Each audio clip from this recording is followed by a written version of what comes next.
introducing myself, I'm Phemelo Tamasiga. Originally, I come from Botswana. I completed my PhD in economics in Bielefeld University in 2017 December. I think I was one of the lucky ones. It was an interesting presentation there from Ahame Fulu. I got my job 5 months before I defended my PhD dissertation. By and large, because of networking, I'm a serial networker. I'm relentless when it comes to networking. So I think that's another soft skill which I would share with you right from the beginning to really leverage from the systems that you have within your university to network. So don't only confine yourself to settings of staying within your PhD cycle, also go outside the cycle and network with those even beyond your field. So the way how, for example, I got my own position 5 months before, it was not because of a network that I developed within the sphere of economics. It was because of the network that I developed with law students. But that being said, I practice in risk management and I use data science tools. If you like, I use data analytics tools to solve risk problems. And within the space of economics, I'm also involved in policy analysis, policy development for African and developing countries. So I will just touch on 3 points. The first one is, what exactly is a digital footprint? Why must you be concerned about a digital footprint? So why does it matter for you to think about one, or for you to be listening at me and talking about digital footprint? And then on the third point, I want to speak to you about one of the topics which I'm really passionate about, which is personal branding. So how can I improve my digital personal brand, or how can I improve my presence within a certain digital space? So on the first one of looking at a digital footprint, I just picked something which I thought would be very simple and would communicate the idea in a way that you don't have to crack your word over the words. Each one of us every day, we are engaged in one form or the other on the internet, talking or connecting with friends, family, colleagues. So a digital footprint in the end is that trail of data that you leave behind when you are using your internet. For example, of where we leave our trails is online banking. I use online banking, and most of you do. Online shopping, very often we shop on Amazon, on eBay. Social media accounts. There's a very important one that I will look at and try to dissect today. News apps, I read my news nowadays on an app. Health and fitness trackers that we use, for example, my smartwatch here, and a lot of us as well who use smartwatches to track your heart rate, to track how many steps and so forth. So what is very important then for you to think about and to be careful about is, what is it that you are constantly sharing? And where do you share it? Which platforms have you chosen to share? So as part of building your personal brand within the digital spaces, you have to think about where you want to present yourself.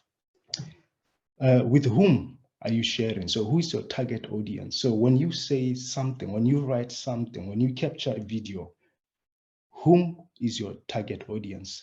This is something that you have to really think consciously about. And you also have to be smart about the sites that you visit.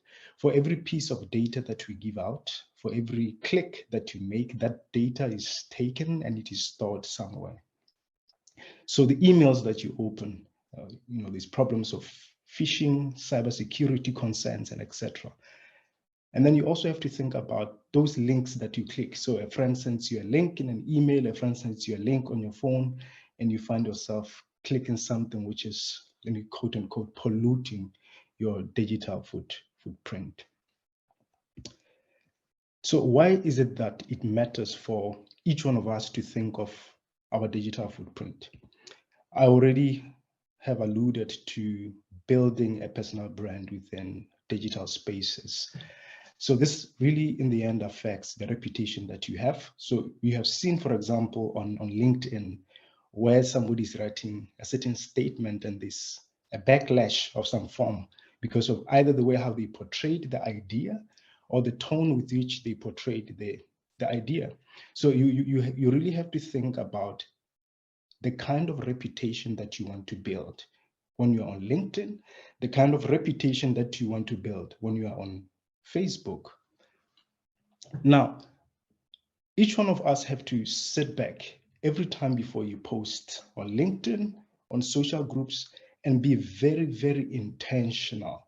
So ask yourself the question, why am I posting this? What kind of impact do I want to see? What is the objective that I want to see with regard to my target audience? Or am I just posting out of the sake of having it as an excursion? So I would like to put it this way. I think some people have turned posting into hobbies which in the end become very detrimental to them at one stage or the other in their career.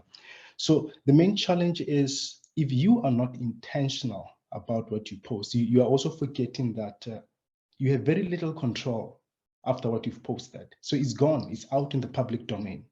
And retrieving it and retracking your statements might take, I don't know, a miracle of some kind for you to be able to redeem yourself from harmful posts or careless posts. So I would repeat again that you have to be very intentional about what you post. Another thing which for example, in Germany, I have been a victim of somebody using my identity to order certain stuff from a certain merchant, right? So your full identity, so they pick your name, they pick your address, and then they start to make orders either on Amazon or on other merchants. So you have to be really careful about ways in which you can preserve your identity online. So part of your digital footprint is all these forms where you are filling in your names, where you are filling in your addresses. So you have to take cognizance of the fact that when you do that, it's only on safe sites. And then content. There are cases where people share certain contents in private spaces. And in the end, like I said, you either build relationships or you destroy relationships based on the content that you put out. One very important one, which I think is relevant for us here tonight, is you have to really think about the fact that some employers actually check what you have posted on social media accounts. So this in the end influences the hiring decisions of managers or HR, human resources experts. I have been before, as far back as 2016, I had applied to think tank or policy institute. And at that interview, they had printed a couple of statements or a couple of utterances that I had made on Facebook. So there was a particular university being built in the space of science and technology. And I had really commented on what my perception is with regard to educational policy within the spaces of fostering STEM subjects, especially the involvement of women in those spaces. So luckily for me, it was really something positive. It was something that I had intentionally thought about before I put it out there, but I was asked to continue to justify some of my remarks or to justify the statement that I shared online. So know that when you post something on Facebook, when you post something, especially on LinkedIn or Twitter, potential employers will always make an overhaul, especially here in European countries. They do check what we put out there. So be very wary of, for example, being caught in certain compromising positions or being caught saying statements which maybe they were against even the potential employer or the industry in which your potential employer is practicing in. A typical example which a friend told me, and they lost the opportunity, is the tobacco industry. Because you are a Christian and you really want to communicate your values or your ethical systems, you end up saying things about certain industries which are very harsh. And then you are the same person who, after 4 years of striving to get a job, say, okay, I will try as a data analyst in this tobacco industry. And guess what? The potential employer has already seen that on Facebook. those religious or maybe spiritual influences of your statements in the end, they impede you from even competing with others. So I would say always be very, very, very intentional with what you say on any social media or on any internet platform. And then I want to also talk about then how can I improve my digital personal brand. So a digital personal brand just involves you being able to use your unique value proposition to actually differentiate yourself from your peers. So now that you know what your unique value proposition is, how do I differentiate myself from my peers or from competition in a way that I'm able to connect with the people that I want to engage with, be it a human resource manager, be it potential investors, be it potential partners within the digital space. And often when I talk about personal branding in its broad sense, there are certain things that I always pick or that I always share with my audience. Number one is impact. When you are on a digital platform such as Twitter, for example, what's your value? What's your value added to a particular discussion that is going on? Or are you just coming all the time as a cheerleader? It is good to cheer others in their achievements. It is good to like what others have posted, but we also want to see what's your differentiator apart from liking, apart from giving the hearts? Are you able also to contribute something of value to the discourse within your domain? So impact is very important when you're looking at personal branding within digital platforms. Number two, thought leaders. I'll give you an example. Within the domain of education, there's the Vice Chancellor of Cape Town, who was recently nominated and actually won the award of being the greatest impact on educational spaces in Africa.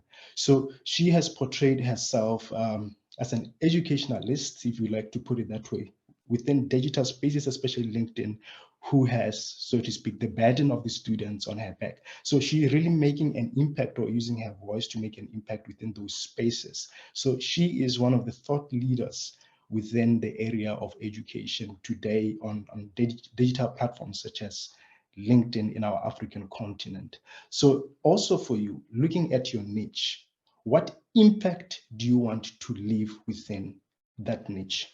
Don't just be a spectator. Form some kind of value or come up with value that you really want to portray to your audience. Be relevant, right? You are a data analyst or you are, I don't know, an environmental engineer. Are you relevant to the target audience? Or you are an environmental engineer and here comes an inconsistency of you posting politics all the time, as an example, right? Not that you should stay away from politics. I'm only saying what impact are you making within your domain? So you have to think about impact. Be a thought leader at least within your niche. Number two, create an identity. I already gave you an example of Professor Mamokgethi Phakeng, great woman within the spaces of education. We know now that she's a vice chancellor in Cape Town. Two elements that you've learned from me. Number three, we know now that she's coloring outside the boxes in order to bring innovation to education. So that is an identity which she has created in my mind. So I know she's an innovator within education just from interacting with her content. I know that she is somebody who does not conform to the normal. She often goes to color outside the box to bring these solutions. So think about the kind of identity that you want to portray. Don't just open a LinkedIn page and then just follow or like. Think about these things, the impact you want to leave, the kind of identity you want to leave. So I often say when I give talks on personal branding that what are the three key adjectives that you want the room to think about when you are gone? Is it an innovator? Is it a disruptor? Is it some kind of a spirit of excellence? Is it some kind of spirit of being organized? What are those three key adjectives that you want to attach to your identity, to your brand? And then number three, credibility. Within the digital platforms, sometimes we have people portraying opinions which are not non-factual, right? And one of the things that you can also do is to check your ratings. So how do I rate within my domain in the digital platform? What kind of reviews do I get? One of the things which is useful when you are interacting with people in digital platforms such as LinkedIn or Twitter is look at the kind of discussions that you've actually stimulated. Look at the kind of discussions that people are bringing forth. Is it an attack and a rage, or is it a way that you are bringing understanding and actually disrupting strongholds of misinformation and ignorance, right? So you have to really position yourself that you are a credible source, or somebody can actually say, I know Dr. Taiwo, when you are speaking about development of African PhD holders in Germany, that's your guy. So already you've created there yourself as a credible source of certain information or of a certain thought that is in discourse. Another way is citations. If information and a thought is not yours within digital spaces, please, by all means, give credit to the owner of that particular idea. I have seen on LinkedIn fights going on because somebody says, why have you used my content without giving me credit? So part of you building your credibility is integrity attached to it. If content is not yours, cite the owner. So this is part of you branding yourself within these spaces. And then another very important one is visibility. I'm always discussing this one with friends, with family. Here is the key issue. You are talented at a particular skill. Maybe you're a good painter. Maybe you're good at mathematics. What is the essence then of you taking that talent and just burying it? So online platforms are one way in which you can stay visible within the domain of the spaces where you actually are practicing or the spaces that you occupy. So find ways that you can remain relevant and visible. So one way, for example, is content creation. I know of people who've managed to get jobs because they've created content on LinkedIn. I am one of those people. I had built before a script, a Python script, and then this Python script was simply a scraper, a web scraper for certain things. And because of this, a particular employer reached out to me and said, I've looked at your script. Can we talk further? Because you have displayed that you are able to work in Python. You have displayed that you are actually able to write a document, documenting soft skills. So be visible. If you want to practice in a certain domain, make sure that you stay visible within that space. And then own your voice. Here, I can only say, be very authentic. Don't be an imitator. I know of a common saying which says, imitate until you perfect it. But within digital platforms, really, you have to own your voice. We have to know what is the substance and the talk that you have. We have to know what is your differentiator. When I'm listening to your content, I must be able to distinguish you from somebody who spoke about the same subject yesterday. So let us not be puppets, so to speak, within digital spaces. And then another thing is tone of voice. I'm sure you have watched videos or vlogs where somebody was communicating something really important, but the tone and the approach with which they brought the subject matter to our force was something less of them being disrespectful to themselves, first on a first level, and also sometimes losing your own integrity. Number two, part of owning your voice is to be factual. So as much as you want to start a discussion discourse, also be very factual so that you avoid saying, I'm sorry that I said that, it was untrue, and this way you are damaging the very personal brand that you want to bring into the space. And at the top there, I had written consistency to be a bit bigger than all of them. With a personal brand, you have to be consistent. So the game to me of building a personal brand within digital spaces or of digital spaces is consistency. You have to be consistent with the kind of impact that you want to bring. You have to keep a consistent identity. You have to be consistent with being credible, integrity. You have to consistently strive to be visible within your domain. and the very own voice that you have be consistent. And then I also address here, how can we then improve our digital personal brand for those who are either at PhD levels or postdoc, or those who really want to enter into industry? One, I looked at optimizing your website and your social media accounts.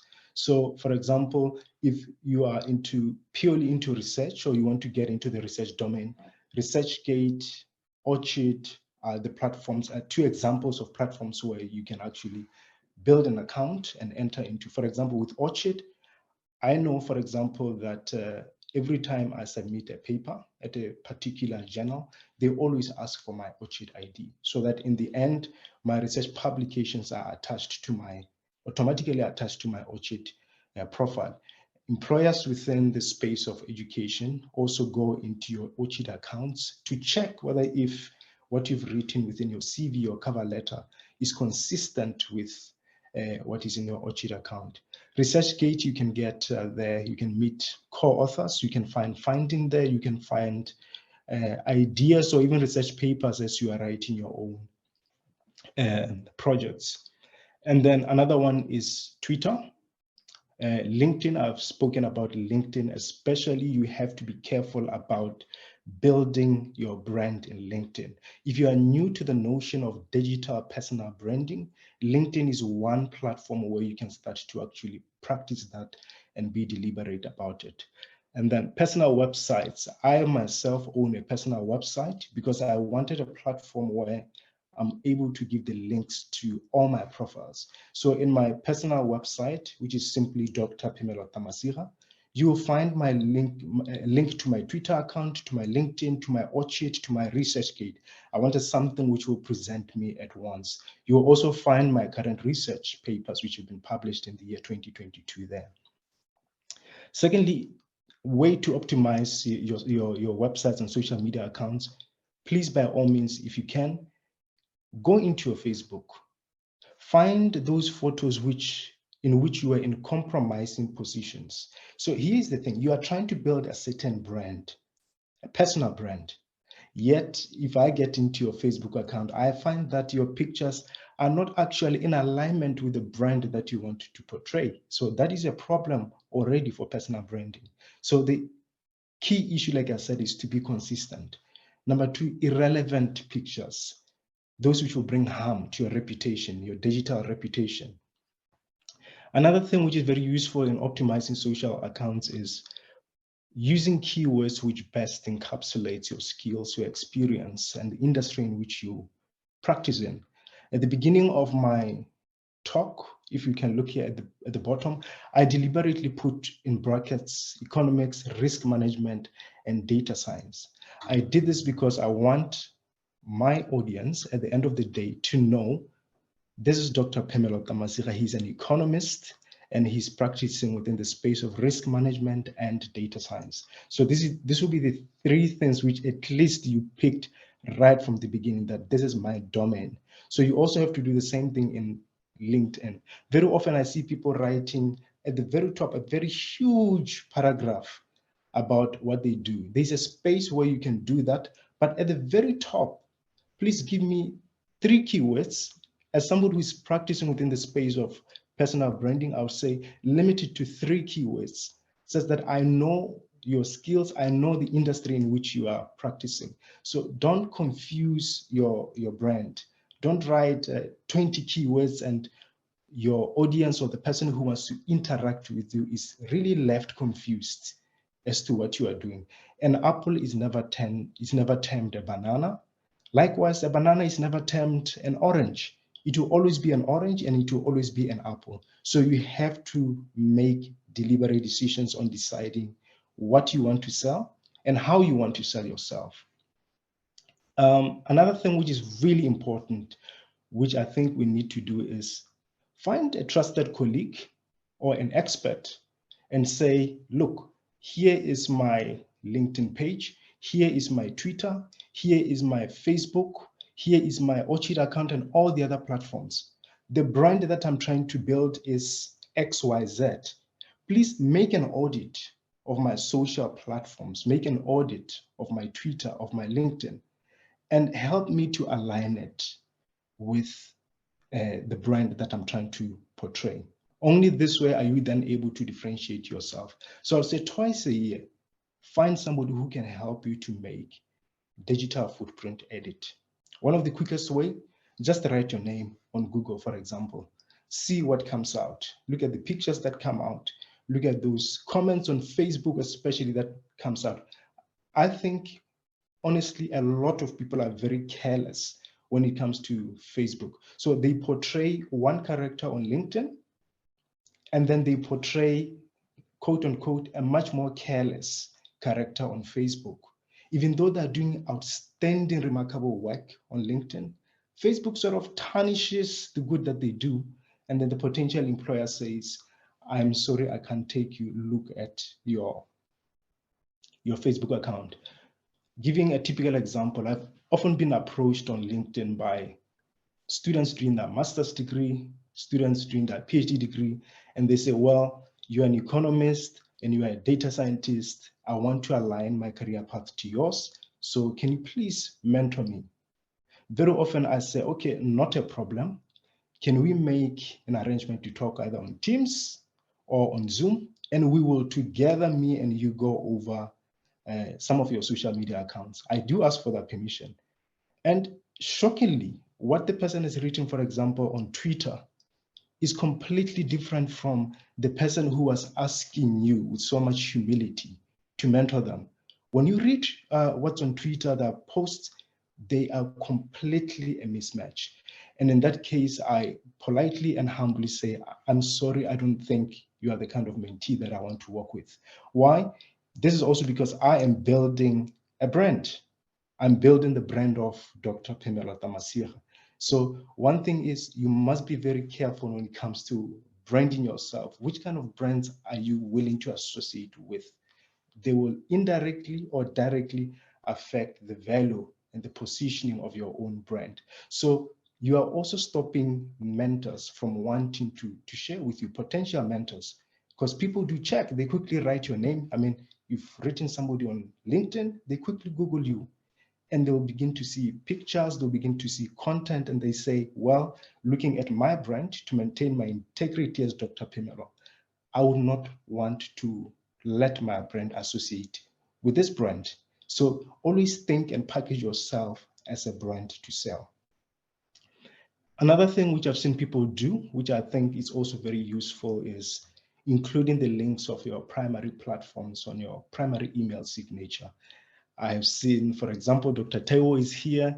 I have seen Dr. Helen, I'm not sure if she's here today, doing that. So at the email signature, I have, for example, included a link to my website, because I know in my website, you will see the links to all my other platforms, and you also see my current work. You also see my current publications. Content creation that is authentic and engaging. So how do I stay connected in a way that will improve my personal brand?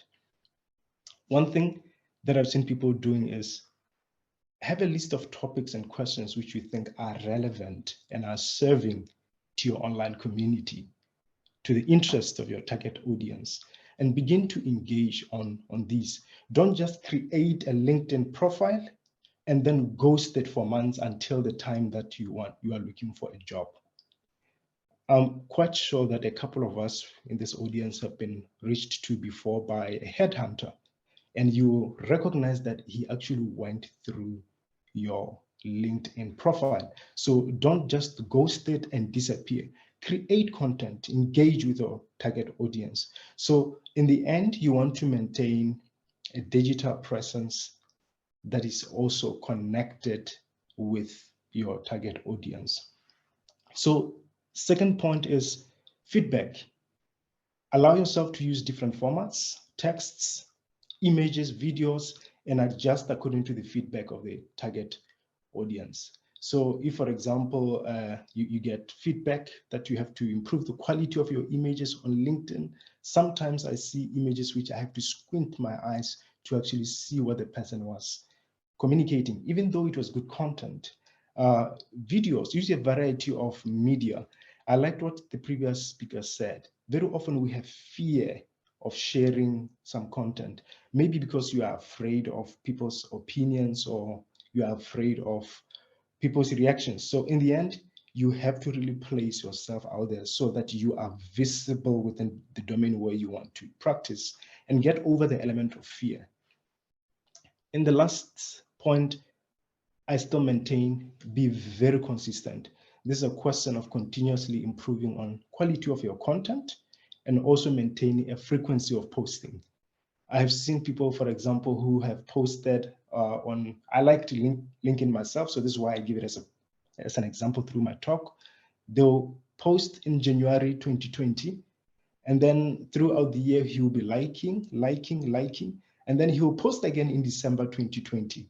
So a way to stay connected with your intended audience is engage, create content which will be of value to them, create content which will actually sell you as a brand within a special domain or niche. Thank you for paying attention. So you can ask questions if you have any. Thank you, Dr. Phemelo. Many thanks for that great presentation. So are there any questions from the audience?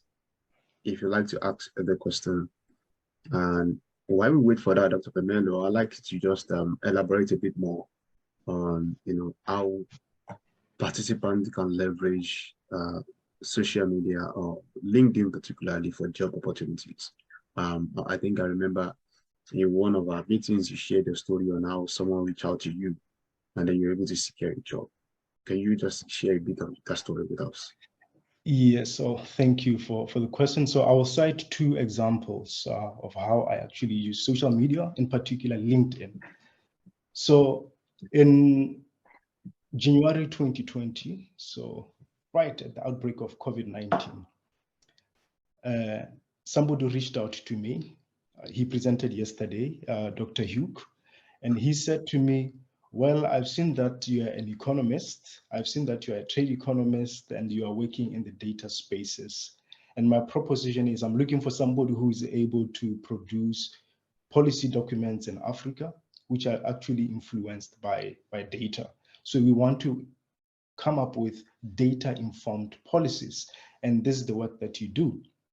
So this way on LinkedIn, I was able to transition from being a pure data scientist to now leveraging on my data science skills to apply them to policy analysis.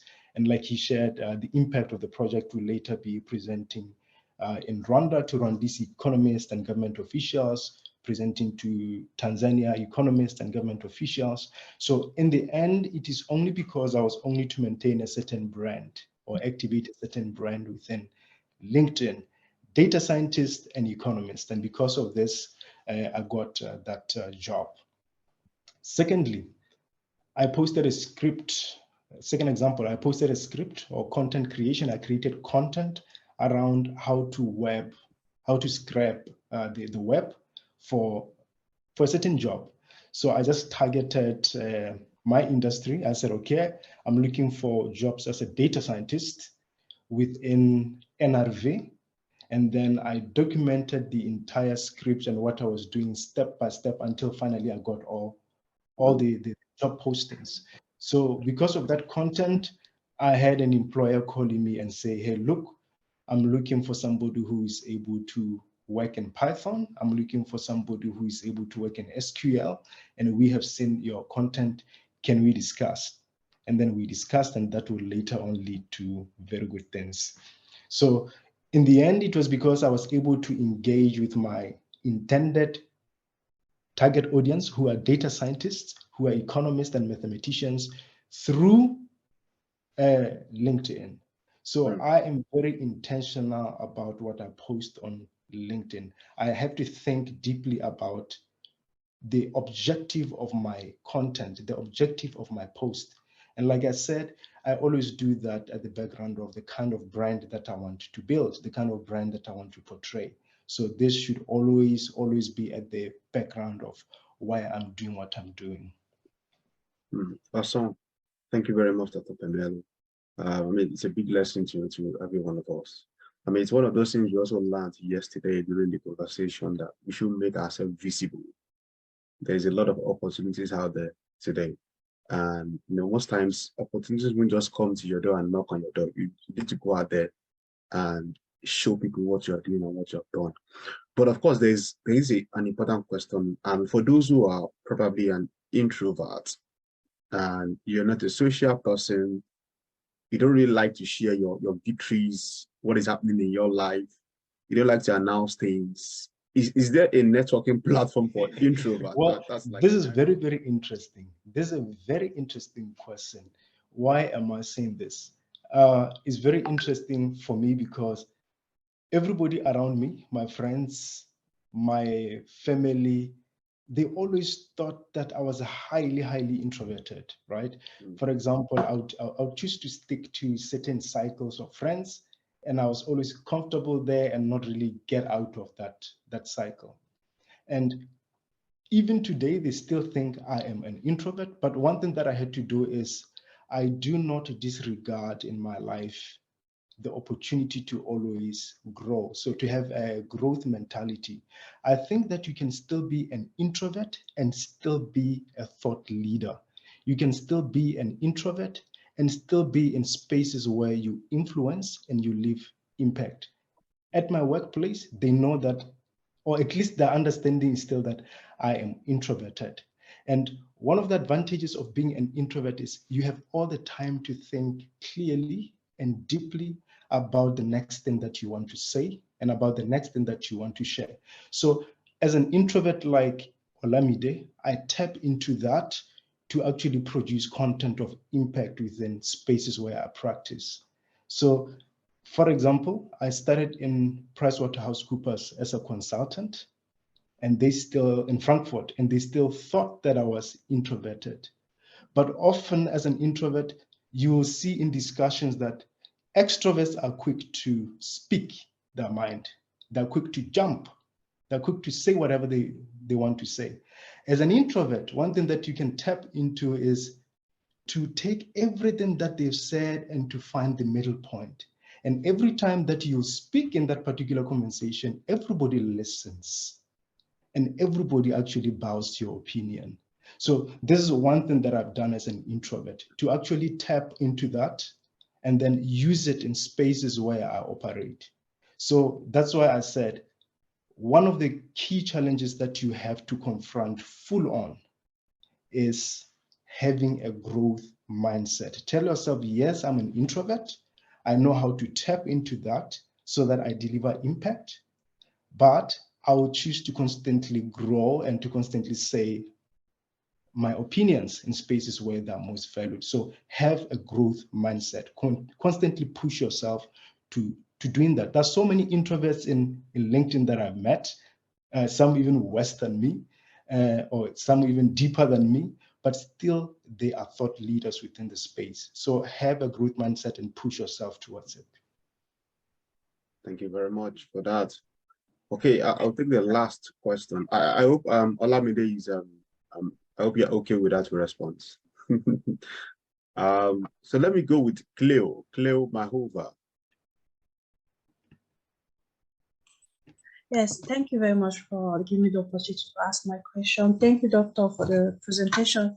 I want you to, I don't know how to say, maybe help me or try to situate me a little bit, because somebody like me, let me give you a picture. Normally, I see myself in the next 10, 15 years, waking up in the morning, going to the university, giving, like sharing my knowledge. That's what I always say, like giving 3 hours classes. After that, wearing my boots, entering my farm, because I love agriculture, doing everything I've done there for 3 hours. When I'm done, I now go to my school or my foundation, interact with the children there, the orphans, people that I'm helping. And then late on the evening, I am in a movie set shooting, because I love behind the camera. I love it. That's me. And that's all what makes me. I don't want to choose. And I have this program that normally I don't know how to present it in my social media. So that's why I was very interested. It was interesting how you were presenting, because I was like, okay, in LinkedIn, I'm trying to show the researcher, the founder of this association, the activist. In Facebook, I have my private Facebook. I normally share my reflection, the poems, what I write, because I'm also write. I love writing, reading. And then I have another page where I wouldn't say I'm doing some coaching, but like I'm sharing like everything that has happened to me. So will you say that I have how do you call it? Like try to, is it a brand? How can I refine it? How can I present myself? Because sometimes I feel like I can't do it in one page. So I'm trying, at the end, I'm finding myself creating different pages. Is it actually something good? Thank you for your answer. Okay, thank you very much. I think that's a question which probably all of us here tonight are asking ourselves. I'll start with this. For example, I'm in policy space. I'm a policy analyst. I'm a policy developer. I am also practicing as a data scientist within the space of risk management. I am also practicing as, like you, I'm a photographer. Right. But for me, the key question that I ask myself is, what is the one brand which I want to be overarching over all my hobbies? All of us, we have, some people here have 4 hobbies alongside that profession, or maybe they're, dabbling between 2 professions. I ask myself, what do I want to be the overarching theme? So at the beginning of my presentation, I introduced myself as an economist in risk management using data science. So when I leave this platform, I want my audience to think of Dr. Phemelo as such, right? I had to intentionally say, looking at my skill set, looking at where I'm mostly passion driven, and looking at the areas where I want to make impact. For example, in my case, I want to make impact within the space of policy development in Africa, right? As well as using data science to address policy. So those are spaces or domains in which I want to leave a mark or a legacy. So if that is the case, then I want to brand myself centered around those 3 areas. But I continue to live on as a photographer on my Saturday. I continue to do my gardening. I do my gardening myself here in Germany. But still, when I leave spaces or when I enter spaces, I make it a point that my audience lives knowing that I'm an economist who is a risk manager and practices using data science. Whether if I'm a speaker at the event, or if I'm not on the speaking timetable, I will make sure that by the end of the day or the conference, people know that that is what my brand is all about. So find key areas which you think or you want to be overarching in your life and portray them actively as a brand. So content around the area, engagements around the area, writing around the area, videos around the area. So find those key areas which you think are most valuable to you, and you can leverage from your skills, your passion, your experiences to feed into those and actively communicate them. Thank you very much. Thank you so much, Dr. Phemelo, and many thanks also to all our participants.